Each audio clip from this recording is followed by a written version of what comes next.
नमस्कार जय जगन्नाथ सांग मैंने केमती अच्छा आपण मैंने भल अच्छा ना आशा करी कि आपण मैंने भल थे खुशी थे भगवान आपर सब इच्छा को पूरण करेंगे।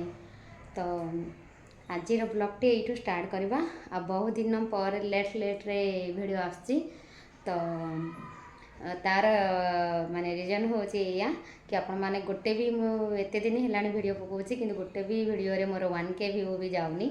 तो तेणुक लेट रे आसची आउ यही वीडियोटारे देखा आपण मैंने 1K पूरा व्यू कंप्लीट कर दिंतु।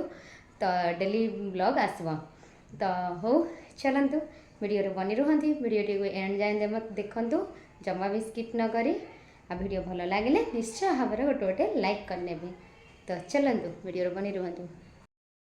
तो बहुत दिन पर वीडियो आसी। तो आज बनैबा बिना पियाज रसुण रे गोटा बैगण तरकारी। तो चलतु छोट छोट बैगण गुड़ाक नहीं आसी से जाक एमती साइड साइड रो कंटा गुड़ाक बाहर करनौची छुरी मध्यम आउ कंटा गुड़ा रहिले पुणी पाटरे से जाक गेंजी हम जेहेतु पिलाने खाए तो खाई पारेनि। तो एमती अल्प किछि किछि से जाक बाहर करनेबा। आउ ये देखंतु तार डेम्फलला केते लंबा अछि। तो एमती लंबा रखा आमको किसी दरकार नहीं। तार एमती अधारू मु काटी नेली आउ एबे मझिरे टिके सेटा चीरा लगेगिरी देखिबा पकड़ा अच्छी ना कौन। तो आमर बैगण पूरा कषि बैगणटा तो एमती चारिशरा करनेली आ बेसी भी आमे सेटा को काटिबानी आउ अल्प ही टिके काटिबा नहले सेटा छाणला आसिकी पुणी भांगीजिब। तो एमती सबुतक बैगण मु काटिकी रखी नेछि आउ आपण मानु देखिया पई ही गोटे बैगण मु काटिली। तो एबे काटी नेबा आमर आलू को। तो आलू भी मु गोटे ही आलू पकेबी। तो से अनुसार मु आलूटा को काटी नौची। ये देखंतु एमती लंबा लंबा साइज ही टिके काटी नेबा। तो एमती सरू सरू एमती आलू भजा टाइप रो किंतु आलू भजा पूरा सरू रहिबो। आउ आमे बैगन तरकारी जेहेतु बनैबा तो से अनुसार एमती मु काटी नेछि।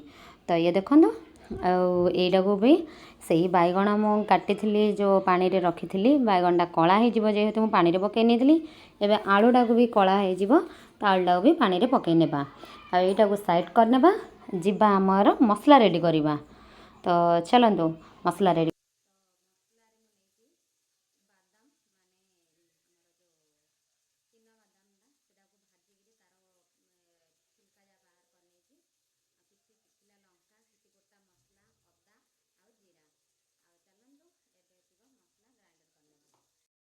तो एबे मु बसाई नहीं कढ़ाई रे पकई देछि तेल आ तेल पूरा गरम हो गलानी। आ ये जो आमर बैगण को मु काटिकी पानी रे पकईकी रखी से बैगणटा को टिके माने एमती पानीटा झाड़झाड़ीना सेटा को गरम तेल रे देदेबा। आ एमती करी करी गोटे गोटे करी 5टी तक बैगण मु देदेली।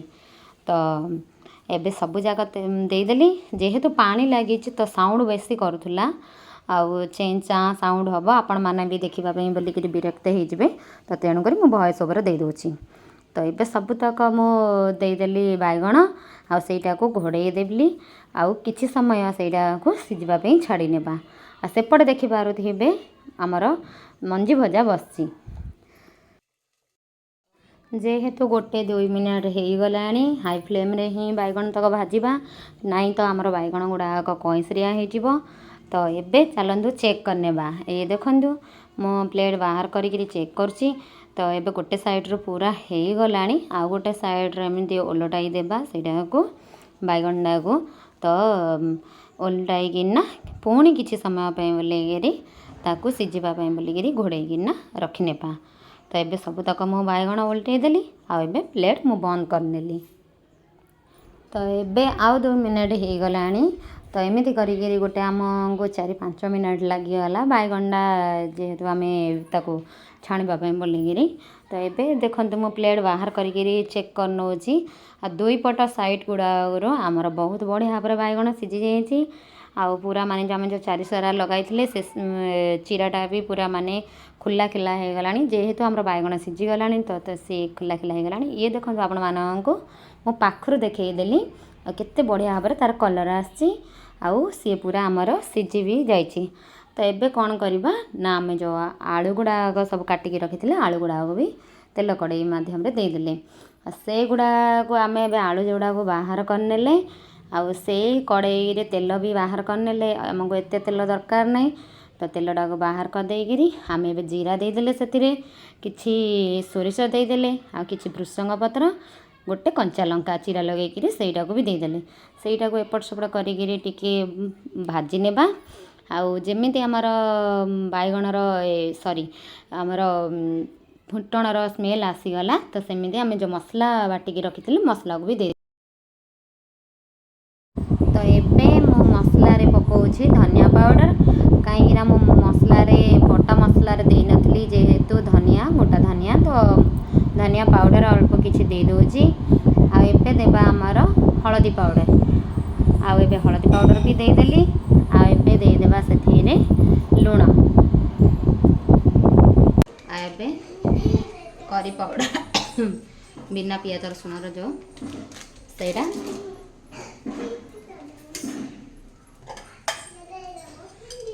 आउ स्वाद अनुसार लूण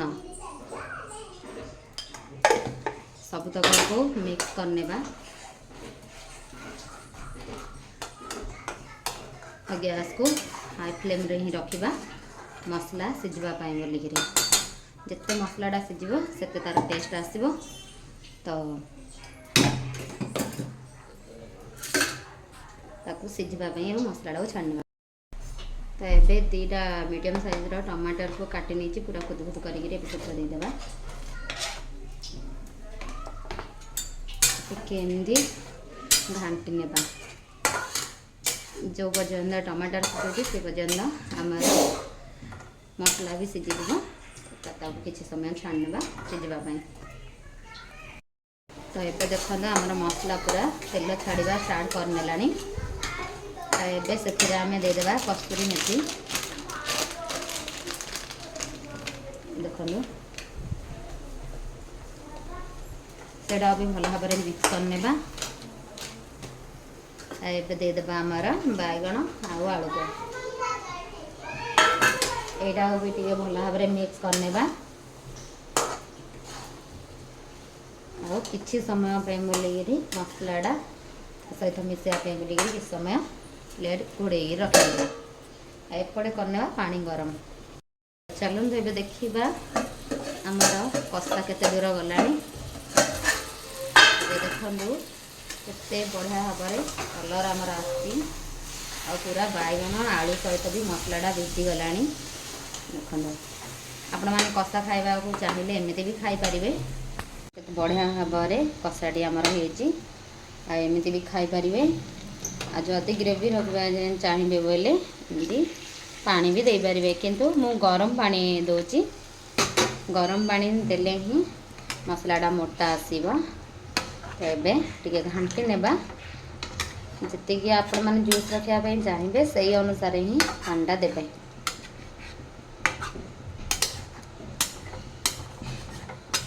ये देखो आमर ए पानीटा मत लगुच ठीक अच्छी बोलिकी आ से माने ये हो सारिया टे मोटा आपे आपे होठला जेहेतु बादाम पड़ी तो आउ पानी देबा किसी दरकार नहीं एबे आमे ताकू घोड़े नेबा आ फुटिया पे छाड़ने